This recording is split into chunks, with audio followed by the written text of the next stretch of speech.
Whether you went heavy running back at the beginning of your draft, or it's the later rounds and you're just looking for a wide receiver to help, I got you covered. Let's talk about some wide receivers.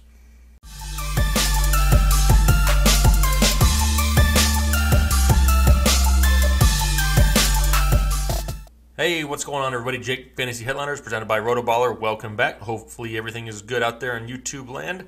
Today we're going to be talking about some wide receivers, right? I push heavy running backs in the early rounds here a lot. And if that's the case, you're going to be looking for help at the wide receiver position later in the draft. I got a few names here, a few wide receiver lottery tickets, kind of similar to the running backs, that if you guys are looking for help in the later rounds, these guys could help out. And like usual, I'm not going to waste a whole lot of your time, so let's get into this list. First guy I'm going to talk about is somebody who I've talked about in past videos, and I really don't want to talk about him again, but his ADP just fits this show. It's Randall Cobb in Green Bay. Right now his ADP is 94, so you're looking at it right in the 9th, 10th round area. And this guy is going to be the number 2 option from the wide receiver position for the Green Bay Packers, who are led by Aaron Rodgers.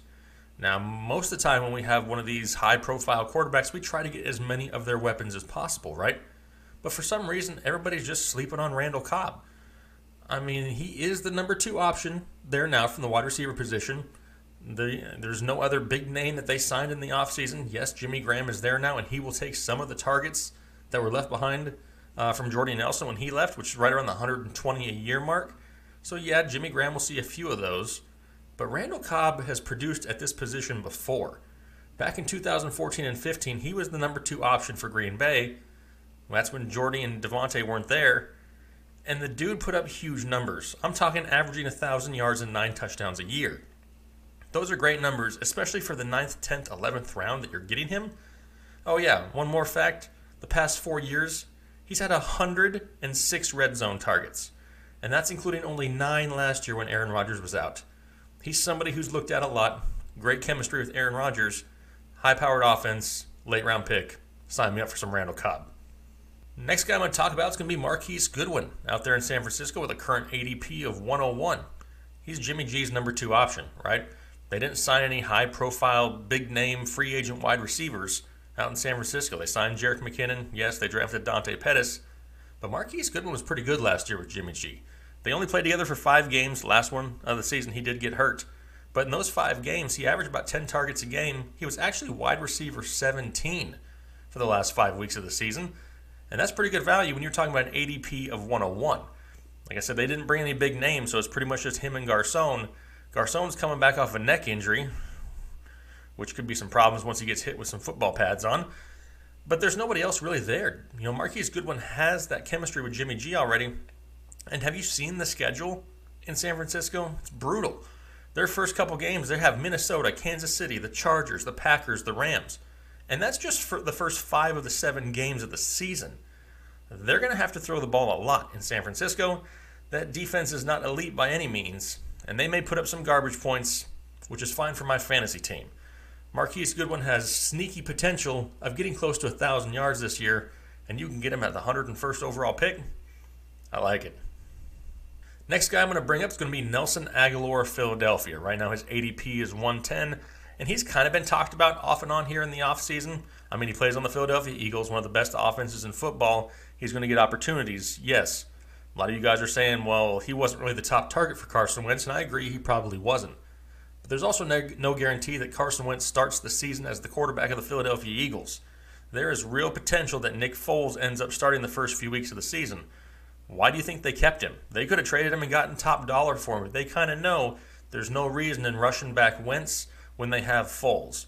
Don't be surprised if Nick Foles starts the first few games of the season, and Nick Foles' favorite target was Nelson Agholor. And that could be somewhat sneaky. It could be trade bait even. If Nelson Agholor comes out and has a great few weeks, his value will be skyrocketing, and you could probably trade him for a pretty good piece.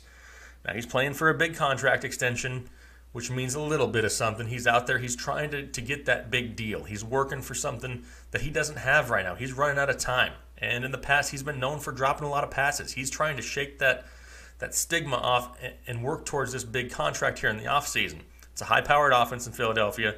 They're going to be throwing the ball. I'm sneaky high on Nelson Agholor, but don't reach for him. He's just somebody you can take in the later rounds, right around round 11 or 12, put him there at the bottom of your bench, and if he turns out, Potential trade bait, flex option week to week, like some Nelson Aguilar. All right, next guy I'm going to talk about, his ADP is stupid. It's ridiculous. I mean, I get it. He's on the Miami Dolphins. I understand. But it's Kenny Stills. And right now his ADP is 135. That's like crazy late. That's like 13th round late. And the guy's almost a 1,000-yard receiver. Jarvis Landry left Miami, right? Last time I checked, he wasn't there anymore. And he had 161 targets there last season. They're going to have to go somewhere. Now, I know Kenny Stills isn't going to get all of them, but he's going to get a bump in production. And the last time he played with Tannehill was 2 years ago. He had 600 yards, 6 touchdowns, and 13 games with him. He's also the 9th-ranked wide receiver in touchdowns over the past 2 years with 15. So it's the 12th, 13th, 14th round. You have a possible 1,000-yard receiver with that high of a touchdown upside. There's no reason why you shouldn't be drafting Kenny Stills. He's the only Dolphin I would draft in redraft leagues. And at that value, I mean, come on. What do you got to lose? Take Kenny Stills late. If he turns out, you're going to look like a genius. If he doesn't, nobody's going to think twice about it and you can drop him. But there's some boom potential with Kenny Stills. Don't overlook it. Last guy I'm going to talk about is going to be Cam Meredith of New Orleans. Now, his current ADP is stupider than Kenny Stills. It's 142. But this is going to start trending up. The closer we get to the season, this is going to start creeping up. So depending on when your draft is, the better the value you get for Cameron Meredith. Right now, the word coming out of Saints camp is he's probably going to be the number 2 option wide receiver there in New Orleans, which is great. I mean, you have a high-profile offense like that. You have one of the best quarterbacks in Drew Brees, who, yes, I know, doesn't throw as much as he used to, but he's still going to throw the ball. And the defenses that they play against are pretty much going to be consumed with Alvin Kamara and Michael Thomas. That's going to leave a lot of one-on-one coverage for Cameron Meredith, who's a big athletic receiver, proven he can produce in the NFL before. He started 10 games back in 2016 for Chicago, had 888 yards and 4 touchdowns. Like I said, depending on when your draft is, you can get this guy in like the 13th or 14th round, and he's got a similar body type to Michael Thomas, big athletic receiver, good red zone target. Why wouldn't you take Cam Meredith, stash him on your bench, hope you hit the lottery, and if you do, you got yourself a solid wide receiver 3 on your bench or a weekly flex play. Just depends. He's got serious boom potential, though, like some Cam Meredith. Well, hey, there was plenty of options for me to choose from, but I'm not going to sit here and make an hour-long video for you guys to listen to watch all of them. You don't have time for that. But listen, hit me up down below. If you have some wide receivers that you're questioning here in the late rounds, I'd love to hear it.